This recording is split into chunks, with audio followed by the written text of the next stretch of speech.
convido você para abrir no primeiro livro das Crônicas. Primeiro livro das Crônicas.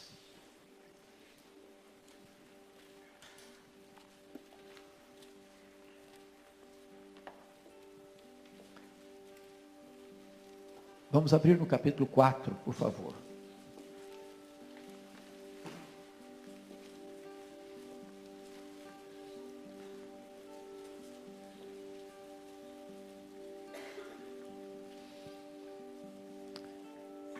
Nós vamos ler os versículos 9 e 10. Eu gosto muito de ler biografias. Eu não sei se você tem esse hábito, mas quando eu leio uma biografia, eu tenho a bênção e o privilégio de aprender, em algumas horas de leitura, o que muitas vezes uma pessoa levou a vida inteira para aprender. Nós aprendemos por contraste, ou nós aprendemos por imitação. Há pessoas que nos ensinam, nos mostrando que nós não devemos seguir aquele caminho. É um alerta para nós. Há vários sinais de perigo, placas avisando riscos pela estrada. Há outras pessoas que nos ensinam pelo exemplo, que nos inspiram, que nos motivam, que nos encorajam. E o texto que nós vamos ler é uma brevíssima biografia. É como que uma pérola que você encontra no meio de uma situação aparentemente árida. E eu convido você então para ler comigo esses dois versos. 1 Crônicas 4, 9 e 10. Vamos juntos? Foi Jabes mais ilustre do que seus irmãos. Sua mãe chamou-lhe Jabes, dizendo: porque com dores o dei à luz. Jabes invocou o Deus de Israel, dizendo: ó, tomara que me abençoes e me alargues as fronteiras, que seja comigo a tua mão e me preserves do mal, de modo que não me sobrevenha aflição. E Deus lhe concedeu o que lhe tinha pedido. Irmãos, há muitos momentos na nossa vida que nós enfrentamos determinadas dores que machucam a nossa alma. São dramas pessoais, são dramas familiares, são abusos sofridos na infância, são perdas significativas de pessoas, de coisas, são circunstâncias alheias à nossa vontade que carimbam, que marcam a nossa vida de dor. Muitas pessoas que foram atingidas não superam essas dores, carregam esse fardo a vida inteira, vivem aquejadas, debaixo de um peso imenso, avassalador. Há pessoas que nunca conseguiram superar os seus dramas de infância, às vezes uma educação muito rígida, ou às vezes pais que não dedicaram a devida atenção, devido afeto, devido carinho, e as pessoas cresceram sem afeto, com a autoestima achatada. Outras pessoas que sofreram reveses, traições, perdas, e a alma quanto enferma ao longo da jornada. Aqui nós encontramos um moço, da tribo de Judá. Judá significa louvor, alegria. Mas na contramão da história da sua tribo, esse moço vive marcado pela dor. Num paradoxo da sua história, esse moço vive um drama pessoal. E ele recebe um nome, que não é apenas um nome, é um monumento. é um carimbo, é um rótulo. Ele recebe um nome que é um estigma para ele. Jabes. E por que ele recebeu esse nome? Porque a sua mãe quis deixar claro para a história que o nascimento daquele menino foi no meio de muita dor, de muito sofrimento, de muita angústia, de muito pesar, de muita ameaça para a sua vida. E eu fico imaginando que toda vez que a mãe proferiu o seu nome, Jabes, essa história vinha à sua mente. Essas reminiscências amargas voltavam à tona. E ele era carimbado por esse sofrimento. Ele era estigmatizado por essa dor. Ele era relembrado que a sua história foi uma história que provocou sofrimento na sua mãe. Jabes podia se conformar com isso. Jabes podia dizer: essa é uma situação que eu não posso mudar. Esse é um cenário que não se mexe, que não se muda, que não se altera. Como muitas pessoas talvez hoje aqui estão conformadas com determinadas situações da vida, dizendo: não vai ter jeito, não tem saída, não tem solução, não tem como mudar esse cenário. E se conformam, rendem-se por completo, jogam a toalha, capitulam-se. Hoje eu quero encorajar a você, olhar para Jabes e ter coragem de tomar algumas atitudes na sua vida. E eu quero dizer para você que não há arma mais poderosa e mais revolucionária para Deus fazer um milagre na nossa história do que você romper essa situação de tragédia, esse cenário cinzento e árido, para romper com tudo, tendo coragem de clamar a Deus em oração. Não há nada mais poderoso na terra do que oração, porque oração é acionar o braço do Onipotente. Você deve se inconformar com os conformismos da vida, para se conformar com as verdades que Deus pode produzir no seu coração nesta manhã.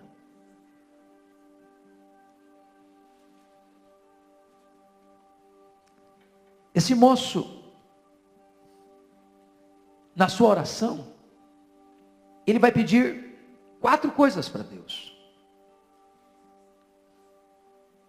E ao ter coragem de pedi-las, para sair daquele ciclo de dor, daquele reduto de sofrimento, daquela arena de tristeza, a Bíblia o enaltece. E diz que por essa atitude dele, ele tornou-se mais nobre do que seus irmãos. Eu dirijo a você essa palavra de encorajamento: não aceite passivamente a decretação da derrota na sua vida, em nome de Jesus. Você não tem que ser um produto daquilo que as pessoas esperavam de você, uma história de dor, uma história de sofrimento, uma história de fracasso. Você pode reagir em nome de Jesus. Você pode levantar a cabeça em nome de Jesus. Você pode se inconformar com isso em nome de Jesus. Você pode virar essa página em nome de Jesus. Você pode reverter essa situação humanamente irreversível em nome de Jesus. E o que ele pede? Confira comigo, por favor, o versículo de número 10. Jabes invocou o Deus de Israel, dizendo: ó, tomara que me abençoes. Deixa eu dizer uma coisa para você, meu amado. Você que é crente em Jesus, você já é abençoado. E aliás, você já é abençoado com toda sorte de bênção espiritual em Cristo Jesus.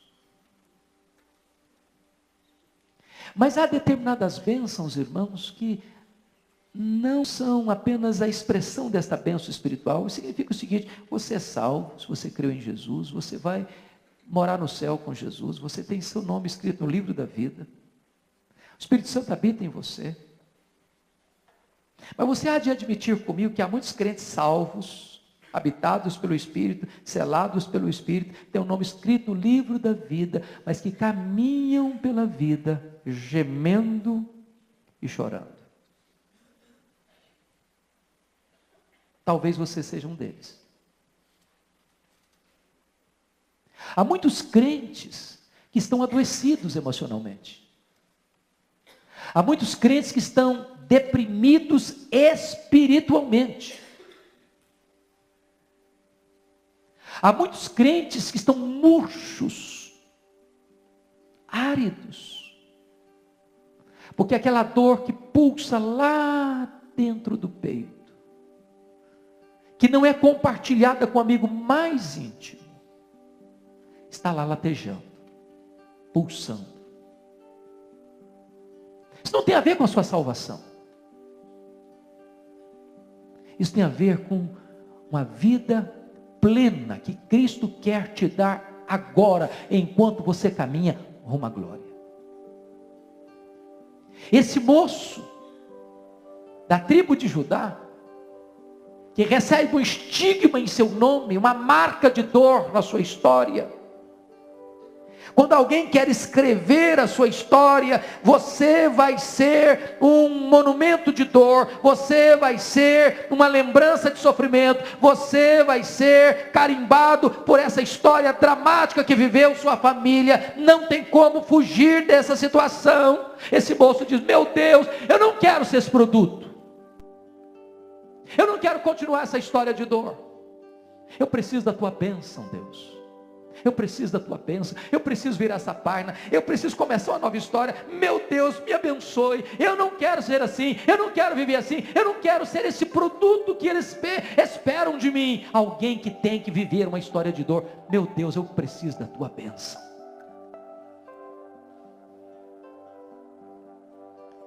Preste atenção.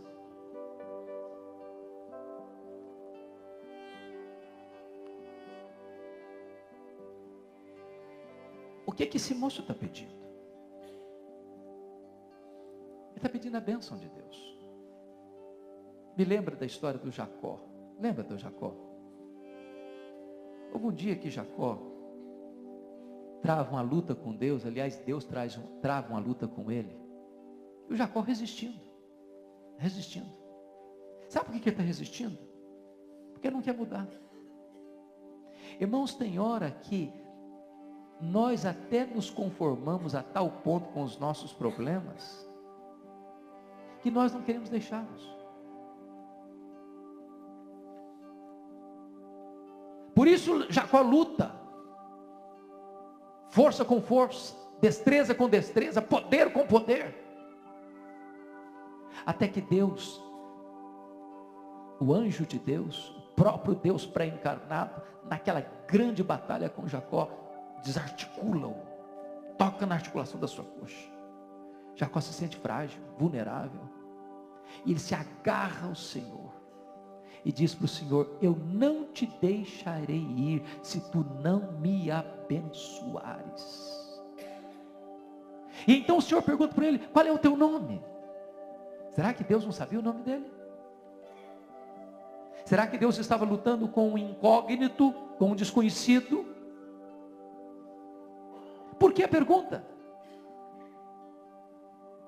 Porque é impossível você receber determinados benefícios de Deus na sua vida, a não ser que você os reconheça e a não ser que você deseje que essas mudanças aconteçam.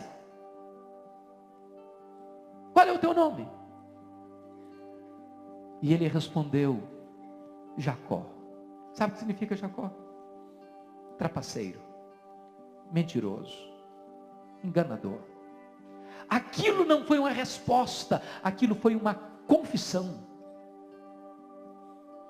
No momento em que ele reconhece o seu drama, o seu problema, o seu pecado, a sua crise existencial, então Deus diz: pois eu vou mudar o seu nome, vai ser agora chamado de Israel, você vai ser chamado Príncipe de Deus.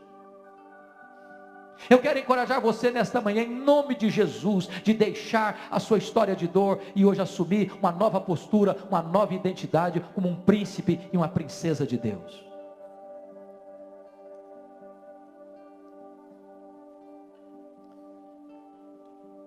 Talvez você passou por situações tão difíceis que carimbaram a sua vida, e nós passamos mesmo, irmãos. Há reveses na vida. E reveses na vida machucam, doem muito. Me lembro da história de uma mulher chamada Noemi. Um tempo de fome na sua terra. Sua família resolveu sair de Belém, a casa do pão. E foram para a região de Moabe, buscando sobrevivência. E encontrar a morte. Ela enterrou nesse lugar o seu marido. Ela enterrou nessa terra estrangeira seus 2 filhos. Ela ficou viúva, pobre, já idosa, em terra estranha. Quando Deus visitou a sua terra, dando pão, na casa do pão, ela volta para Belém. Ao voltar para Belém, ela diz para as pessoas: por favor, não me chamem mais de Noemi. Noemi significa alegre, feliz. Ela diz: me chamem de Mara. E Mara significa tristeza. Há muitas pessoas que já mudaram a sua identidade. Não estou falando mudança de nome, de nomenclatura. Eu estou falando de postura aqui da alma. Gente que era feliz e hoje está triste. Gente que cantava e hoje chora. Gente que vivia uma vida plena e hoje vive uma vida pobre. Eu quero encorajar você a rogar a bênção de Deus sobre a sua vida. Ó, tomara que me abençoes. Ó, tomara que me abençoes. Mas notem comigo, que ele faz um segundo pedido para Deus. E, versículo 10, e me alargues as fronteiras. Sabe o que ele está pedindo para Deus? Deus, me foi colocado como destino de vida um horizonte tão pequeno, tão estreito. Há pessoas que já vêm, parece que carimbadas, para não ter sonhos, para não alargar as fronteiras, para não avançar. E esse homem entendia que parecia que era imposto para ele esse destino pequeno, estreito, limitado, pobre. Ele diz: meu Deus, eu não vim ao mundo para viver esse sonho tão miúdo. Eu não vim apenas para trabalhar, comer, trabalhar e mais nada. Então Deus, alarga minha fronteira, abre os meus olhos, amplia meu horizonte, dá-me mais oportunidade. Eu quero fazer mais para a tua obra, eu quero fazer mais para o teu reino, eu quero ver a tua obra avançando com mais velocidade, com mais celeridade, com mais profundidade. Deus, alarga minha fronteira.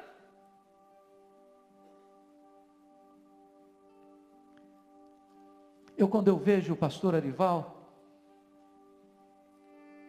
no seu sonho, no seu desiderato, no seu propósito, no seu desejo de ver a igreja crescer, eu gostaria de encorajar você a dar as mãos a ele. Nós queremos isso. Nós não queremos apenas nos assentar aqui num banco acolchoado e ter um ambiente gostoso e ficar aqui e é para nós e só para nós. Meu Deus, alarga a nossa visão, amplia o nosso horizonte, leva-nos a horizontes mais largos, a ter influências maiores. Trago para vocês o livro do Reverendo Hernandes Dias Lopes, Vencendo o Gigante. Este livro, Vencendo os Gigantes, nos apresenta de maneira clara como a batalha contra os gigantes é uma peleja contínua. Não podemos ensarilhar as armas nem ficar desatentos. O link do livro estará na descrição. A expandir o nosso ministério. Pastor Erival e eu conversamos com bastante frequência, pelo menos dos sonhos. Se Deus nos der a bênção de um dia ver os sonhos realizados, glória a Deus. Se Deus não quiser realizar conosco, que levante outros. Mas irmãos, não é possível, no século da comunicação, não é possível numa cidade de mais de 10 milhões de habitantes, não é possível diante de tantos recursos humanos e materiais, não é possível nós termos o poder do Espírito Santo e nos limitarmos e nos conformarmos. Deus tem mais para nós. Deus tem muito mais para nós. Deus tem infinitamente mais para nós. E a nossa oração deve ser a de Jabes: meu Deus, alarga as minhas fronteiras, alarga as minhas fronteiras, alarga as minhas fronteiras. Terceiro pedido dele, veja o verso 10. Por gentileza. Ele diz assim: e que seja comigo a tua mão. Sabe o que ele está pedindo? Oh meu Deus, já que tu vais fazer esta obra grandiosa de alargar as minhas fronteiras, deixa eu dizer uma coisa para o Senhor. Então eu preciso que o Senhor vá comigo. A tua presença, Senhor. Porque eu não vou conseguir alargar fronteiras, e eu não posso, meu Deus, ser de fato abençoado por Ti, porque sem a Tua presença, porque a Tua presença é a coisa mais importante da minha vida.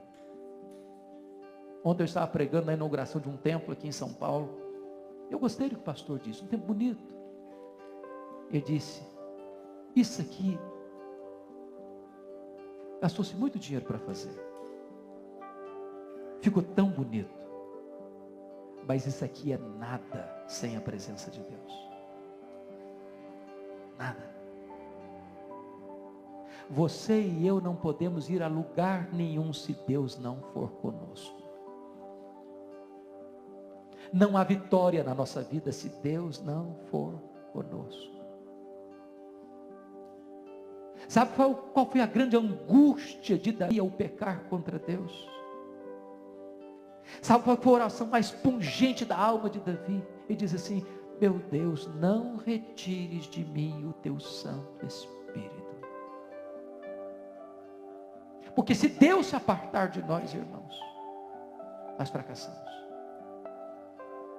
Quando houve pecado lá em Israel, e diz a Bíblia que Acã roubou aquela capa, aquela barra de ouro, escondeu debaixo da sua tenda, a ira de Deus veio sobre o povo, a derrota veio sobre o povo, e Deus então se manifesta e diz o seguinte: olha, se não retirar do vosso meio a coisa contaminada, eu não serei convosco. Tem hora que a gente pensa que o nosso maior problema, o nosso maior perigo, a nossa maior ameaça é a presença do diabo, e não é. O maior perigo e a maior ameaça nossa, irmãos, é a ausência de Deus. A ausência de Deus. Quando Israel pecou no deserto, a ira de Deus se acendeu contra o povo, e Deus disse para Moisés: Moisés, eu vou mandar um anjo com vocês, eu vou cumprir minha palavra, eu vou introduzir esse povo na terra prometida, eu vou abençoar esse povo, mas Moisés, eu não vou com vocês. E Moisés disse para Deus: Deus, se tu não fores conosco, não nos faça subir.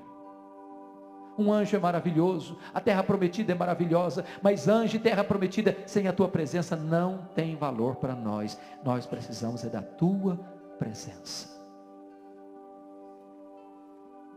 Ó, tomara que me abençoes, que seja comigo a tua mão. Sabem por quê, irmãos? Não é por força, não é por poder, é pelo Espírito de Deus. Jesus Cristo disse: sem mim nada podeis fazer. Jesus prometeu: eis que estou convosco todos os dias. A Bíblia diz: a nossa suficiência vem de Deus. Mas finalmente, diz a Bíblia que esse homem faz um quarto pedido. Ele ora e diz assim: e me preservas do mal, de modo que não me sobrevenha aflição. E ele entende uma coisa: a presença de Deus é quem nos livra da presença do inimigo, ou do poder, ou das ciladas do inimigo. Na mesma medida em que nós estamos longe de Deus, o inimigo se aproxima de nós, para nos atacar, para nos ferir, para nos derrubar.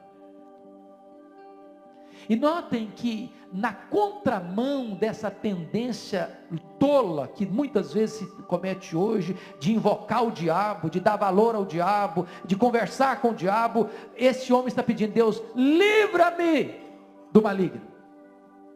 Preserve-me do maligno. Essa semana me mandaram um vídeo que eu achei uma blasfêmia. Uma blasfêmia. O cara ensinando o seguinte: ele estava uma cerimônia de exorcismo, de expulsar demônio, é o demônio não se manifestar. Aí sabe o que ele fez? Ele invocou o demônio, para o demônio se manifestar, para ele expulsar o demônio.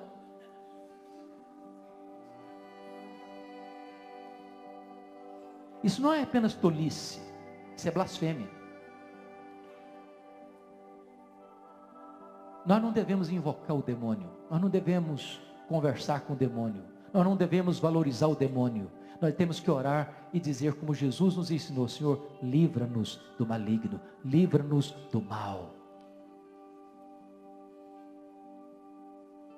Até porque, irmãos, nós não temos ferramentas nem forças em nós mesmos para lidarmos com este inimigo, a não ser que Deus esteja conosco, a não ser que Deus nos capacite, a não ser que Deus nos revista de poder. Nós não temos condições de enfrentar este inimigo, porque esta arma não é carnal, esta batalha não é carnal, esta batalha é espiritual, e nós não entramos nessa batalha com armas carnais, e sim com armas poderosas em Deus, para destruir fortalezas e anular sofismas.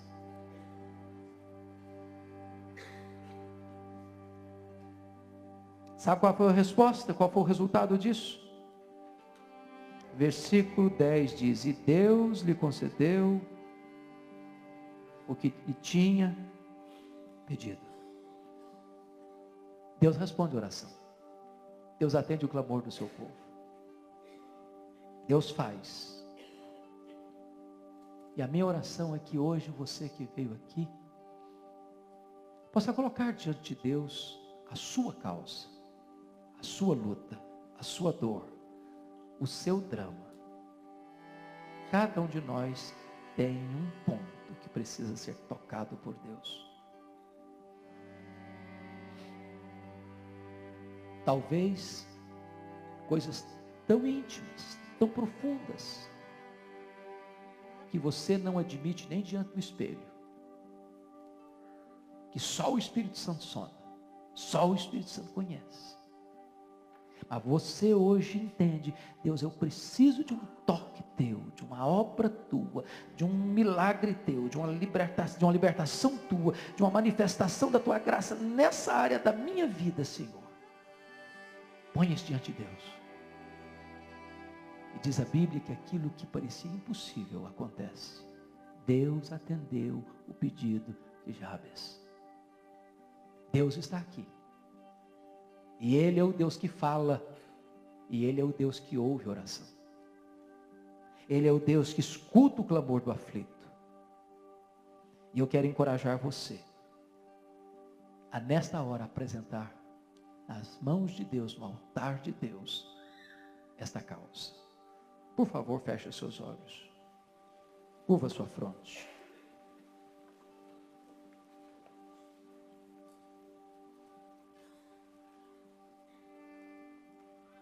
Eu quero dizer para você que o seu presente pode ser transformado por Deus através da oração.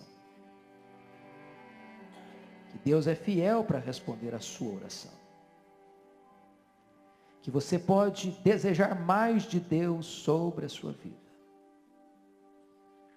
Que em vez de você viver carimbado pela dor, você pode ser um oásis no deserto dessa geração.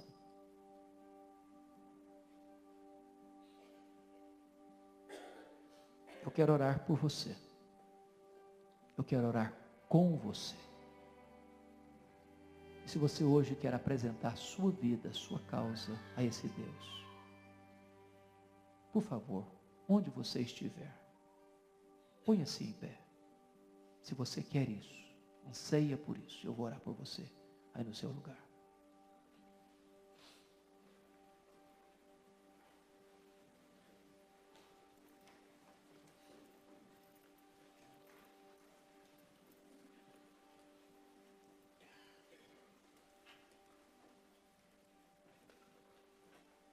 Deus, aqui está o teu povo.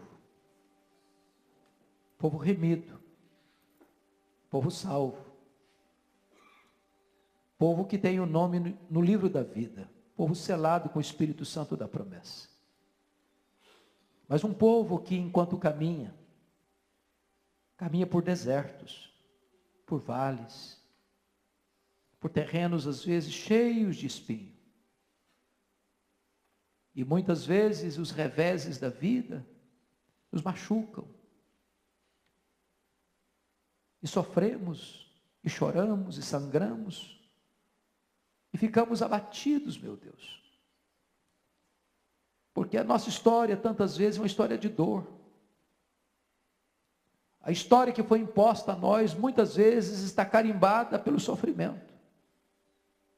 E nesta manhã nós pedimos, em nome de Jesus, que Tu apagues da nossa memória estas marcas de dor. Que Tu removas essas reminiscências amargas. Que Tu trates da nossa mente, das nossas emoções, do nosso coração. Que Tu tires, meu Deus, essas amarras. Que Tu desates esses nós da nossa alma. Que Tu nos libertes. Para vivermos uma vida plena, maiúscula, abundante, superlativa, para a glória do Teu nome. Meu Deus, que os Teus filhos e filhas voltem para casa hoje, na convicção de que o seu clamor foi atendido, de que a sua oração foi respondida, e de que a resposta, que a bênção veio, chegou, porque Tu és o Deus que vê, o Deus que ouve, o Deus que atende o clamor do aflito. Bendito é o Teu nome, Deus, porque Tu mudas a nossa história. Bendito é o Teu nome, porque Tu intervens na nossa história. Bendito é o Teu nome, porque Tu transformas a nossa história.